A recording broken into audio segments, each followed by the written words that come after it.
Reporter breaking.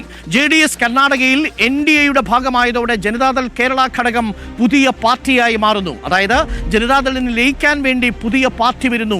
Kerala Janata Dal, Janata party, socialist ജനത എന്നിവയിൽ ഒരു പേര് വരും. തെരഞ്ഞെടുപ്പ് കമ്മീഷന്റെ നടപടിക്രമങ്ങൾ അന്തിമഘട്ടത്തിലാണ്. കർണാടകയിൽ JDS NDAയുടെ ഭാഗമായപ്പോൾ കേരളത്തിൽ JDS നേരിട്ട ഏറ്റവും വലിയ പ്രതിസന്ധി കേരളത്തിൽ എങ്ങനെ ഇടതുപക്ഷത്ത് നിൽക്കുമെന്നുള്ളതാണ്. ഈ പ്രശ്നം പരിഹരിക്കാൻ വേണ്ടി പുതിയ പാർട്ടിയായി കേരള ഘടകം മാറുകയാണ്. ജനതാദളിന് ലയിക്കാൻ പുതിയ പാർട്ടി വരുന്നു എന്നതാണ് ഇപ്പോൾ നമുക്ക് ലഭിക്കുന്ന വിവരം. റഹീസ് റഷീദ് ഉണ്ട്. റഹീസ് റഷീദ്, ജനതാദൾ പ്രത്യേകിച്ച് JDS നേരിട്ട ഏറ്റവും വലിയ പ്രതിസന്ധി എങ്ങനെയാണ് ഈ കർണാടകയിലെ NDA ബന്ധം കേരളത്തിൽ വിശദീകരിക്കുക എന്നുള്ളതാണ്. ആ പ്രതിസന്ധി മറികടക്കാൻ വേണ്ടിയാണോ പുതിയ പാർട്ടി രൂപീകരണം? Rahees Rasheed, very good morning.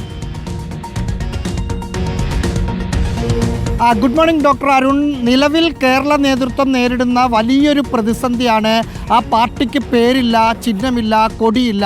പക്ഷെ മന്ത്രിസഭയിൽ കെ കൃഷ്ണൻകുട്ടി എന്നൊരു മന്ത്രിയുണ്ട്. കഴിഞ്ഞ ഒരു വർഷത്തിലധികമായി ഒരു തരത്തിലുള്ള രാഷ്ട്രീയ പ്രവർത്തനവും നടത്താൻ പറ്റാത്ത, പാർലമെൻറ്റ് തിരഞ്ഞെടുപ്പ് നടന്നു, വിവിധ ഉപതെരഞ്ഞെടുപ്പുകൾ വന്നു. പക്ഷേ പാർട്ടിക്ക് പേരും ചിഹ്നവും കൊടിയും ഇല്ലാത്തതുകൊണ്ട് സ്വന്തം നിലയിൽ രാഷ്ട്രീയ പ്രവർത്തനം നടത്താൻ പറ്റാത്ത ഒരു ദുരവസ്ഥയിലായിരുന്നു കേരളത്തിലെ ജനതാദൾ നേതാക്കളും പ്രവർത്തകരും ഉണ്ടായിരുന്നത്. അത് മറികടക്കാൻ പുതിയൊരു പാർട്ടി രൂപീകരണം, മറ്റു പാർട്ടികളിൽ ലയനം എന്ന ചർച്ചകളൊക്കെ വന്ന സമയത്ത് കൂറുമാറ്റ നിരോധന നിയമപ്രകാരം കെ കൃഷ്ണൻകുട്ടിക്കും സംസ്ഥാന പ്രസിഡന്റായ മാത്യു ടി തോമസിനും അവരുടെ അംഗത്വം റദ്ദാക്കാനുള്ള ഒരു സാധ്യത മുന്നിൽ കണ്ടതുകൂടിയാണ് പുതിയൊരു പാർട്ടി രൂപീകരിച്ച് ആ പാർട്ടിയിലേക്ക് ലയിക്കാമെന്ന തീരുമാനത്തിൽ നേതൃത്വമെടുത്തത്.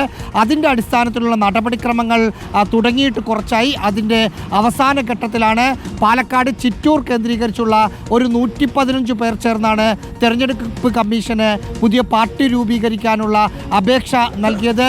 അതിൽ 3 പേരുകളാണ് അവർ പ്രധാനമായും കൊടുത്തിരിക്കുന്നത്. കേരള ജനതാദൾ, ജനതാ പാർട്ടി, സോഷ്യലിസ്റ്റ് ജനത. കേരള ജനതാദൾ എന്ന പേരിനാണ് ഫസ്റ്റ് ഓപ്ഷൻ കൊടുത്തിരിക്കുന്നത്. ചക്രം ചിഹ്നം ഞങ്ങൾക്ക് വേണം എന്നതാണ് ഇവർ ആവശ്യപ്പെട്ടിരിക്കുന്നത്. തെരഞ്ഞെടുപ്പ് കമ്മീഷൻ്റെ നടപടിക്രമം തദ്ദേശ സ്വയംഭരണ തെരഞ്ഞെടുപ്പിന് മുമ്പാകെ വരും, പുതിയ പാർട്ടി അങ്ങനെ വരും എന്നാണ് മനസ്സിലാക്കുന്നത്. പുതിയ പാർട്ടി വന്നു കഴിഞ്ഞാൽ നിലവിൽ കേരളത്തിലുള്ള JDSൻ്റെ പഴയ നേതാക്കൾ കെ കൃഷ്ണൻകുട്ടിയും മാത്യു ടി തോമസും നീലലോഹിതദാസ് നാടാരുമൊക്കെ ആ പുതിയ പാർട്ടിയിലേക്ക് 115 പേരുള്ള പുതിയ പാർട്ടിയിലേക്ക് ലയിക്കുകയായിരിക്കും ചെയ്യുക.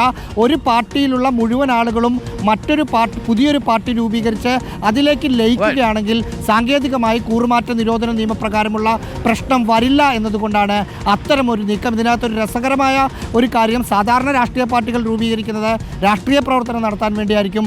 പക്ഷേ ഇവിടെ ഒരു രാഷ്ട്രീയ പാർട്ടി രൂപീകരിക്കുന്നത് മറ്റൊരു പാർട്ടിക്ക് ലയിക്കാൻ വേണ്ടിയാണ് എന്ന് ഓർക്കണം ഡോക്ടർ അരുൺ.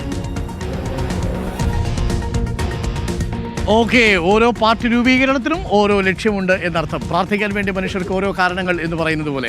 എന്തായാലും JDSൻ്റെ കർണാടകയിലെ NDA ബന്ധം കേരളത്തിൽ JDSന് വലിയ പ്രതിസന്ധി ഉണ്ടാക്കിയിരുന്നു. അതിൽ നിന്ന് മറികടക്കാൻ വേണ്ടി പുതിയൊരു പാർട്ടി ഉണ്ടാക്കാം എന്ന് തീരുമാനിക്കുന്നു എന്നുള്ളതാണ്.